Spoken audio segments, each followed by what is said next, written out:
Hey guys, so I just got a package in the mail and I thought we could open it together. I don't know who it's from and I don't know what's in here, but I do know that it's yarn because it's very light. So let's see what we got.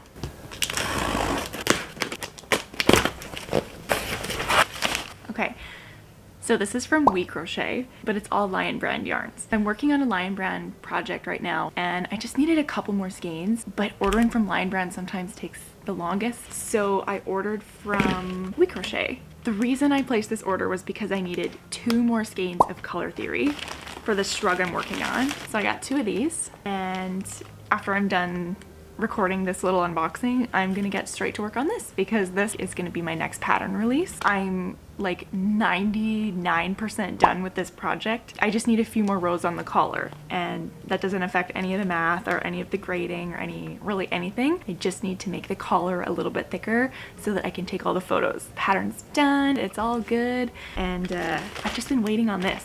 I think I only need 1 more, but just in case I ordered 2. I wanted to make my order eligible for free shipping, so obviously I got like a box worth of yarn. I am going to make another project using this, which is the bulky version of Color Theory called You and Me. And I got the color Cement. I think I'm gonna make a blanket with this, but I'm not sure. It's either gonna be a blanket or some sort of poncho, I think. But I think it'll be crocheted. Or maybe I was thinking even like a thick scarf. I don't know, but I have enough for, I have enough for any of those projects. So I've got 2, 3, 4, 5, 6, 7, 8. So I have 8 of these.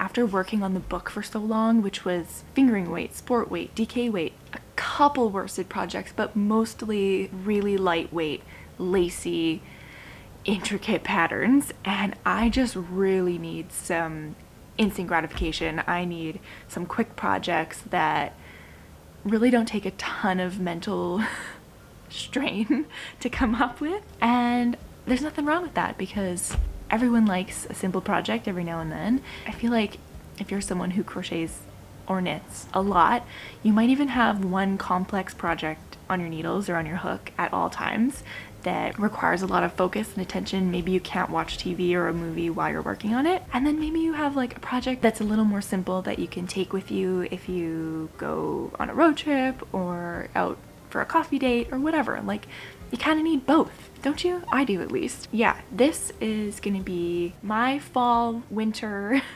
period of simpler projects. Not skimping on the design. They'll just be a little bit more approachable and things that a beginner knitter or crocheter, because I'm working on both, can master. I'll actually show you a project I'm working on right now because it's right here. This is my first knitting pattern, I think, of the year. No, I came out with a sweater early in the beginning of 2024. This is my first knitting project since working on the book. So it's just a scarf. The fabric is just stunning though. It's really, really, really pretty. And this also uses a Lion Brand yarn. Here's what my current skein is looking like, but it is just the prettiest, fluffiest, lightest, most deliciously soft. I think it's acrylic and wool. It's scarfy light, and this is just the most stunning colorway. It reminds me of like watercolor paints. Here's what I got so far. One ball goes so far when you're knitting. I forgot the difference. I keep having to order more yarn for my crochet projects because I never estimate enough. Usually I order 1 skein or maybe even 2 more than I think I need, so I have a little bit of a buffer, and I for some reason always need more. I don't know. But anyway, so here's another very simple project that will be out soon as well. I'm trying to balance out my crochet patterns and my knitting patterns a little bit so that I have a good amount of both.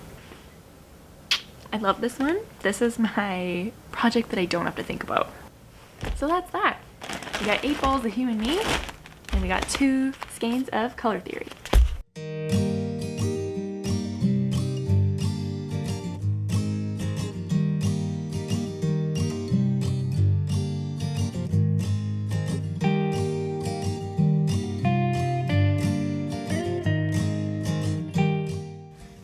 My son is napping, and he usually naps for like up to 3.5 hours, so I usually have a lot of time. I can get a lot of stuff done if I'm as efficient as I can be. I was gonna film a tutorial for a video during this time, but one of my nails massively chipped, and it's not a nail I can hide, and it's raining, and I was gonna film my tutorial on my deck. The universe doesn't want me to do that today, so instead we are gonna go get our nails fixed, because they had an opening right now, and it's just down the street, so we're gonna do that instead. And I didn't bring a project with me because my cardigan project is just way too big to take, and yeah, my knitting project, meh. Like, I'm getting a mani. I'm getting a pedicure too, so I thought I could knit or work on a project during that time, but sometimes they do hands at the same time and whatever. So we're bringing our book instead. Gonna get a little reading in. We'll see. Or maybe I'll end up answering emails and stuff instead. But yeah, okay, let's go.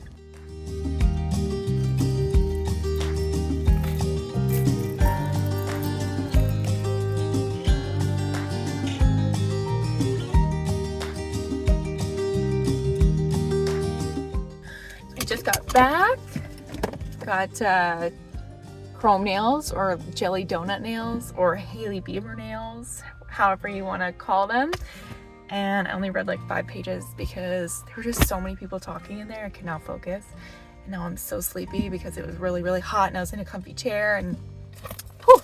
But we did what we had to do, and now for the rest of Jack's nap I think I'm gonna work on the cardigan project with the color theory that just came. I should be able to finish that cardigan today, so then I can take pictures in the next day or two. It's called the St. James cardigan, and it's like a cardigan, like a shrug style cardigan. One of those, when I first learned to crochet and knit, one of the patterns or like types of items I saw all the time were these, make a cardigan out of a square, and it would be like a granny square that you fold, and the folds become the arms, and then you crochet like a border around it.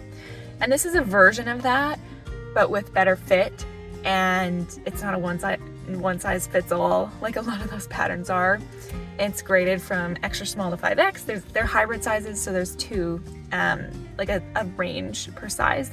I think I have 5 sizes, and instead of it being a square that becomes your cardigan, I made a longer rectangle that folds and becomes the cardigan, but then you add length to it. So it's the same concept, but it gives a much better fit that won't slide off your shoulders really easily, which the ones made out of a square sometimes do. Anyway, so I better stop talking and go inside so I can start working on some of this before he wakes up, because it's already 2 o'clock and we might only have like half an hour left. So let's go. It's like 3 o'clock, and I just spent the last hour answering emails because I saw something came up that I had to address, and Jack is still sleeping, so hopefully I get a little bit of stitching in right now before he's awake. Yeah, we'll see how much we can get done. Here's what the cardigan looks like before adding length. It's actually totally fine as is, like I would wear it in its current state, but just to make it have the best fit possible and to really stay on your shoulders and have that billowy collar, that squishy fabric, I'm gonna add more rows, okay? But here's what it looks like. It's really cute. It's got a really cute shape. So, bless you. Oh my gosh, bless you. Are you okay? Oh, bless you. Oh, bless you. What's going on over there? So to make this cardigan shape from a rectangle, this was where the rectangle was. Ended here, and this is the fold. So it was a rectangle like this, and the corners folded and got seamed, leaving armholes. Here's the before, and I'll show you the after once I'm done.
is the first official try-on of the St. James cardigan. I love how the collar folds over like that at the neckline. I think it turned out super cute. This pattern will be out in October of 2024, so keep an eye out for that. And thanks for watching. I'll see you in the next one.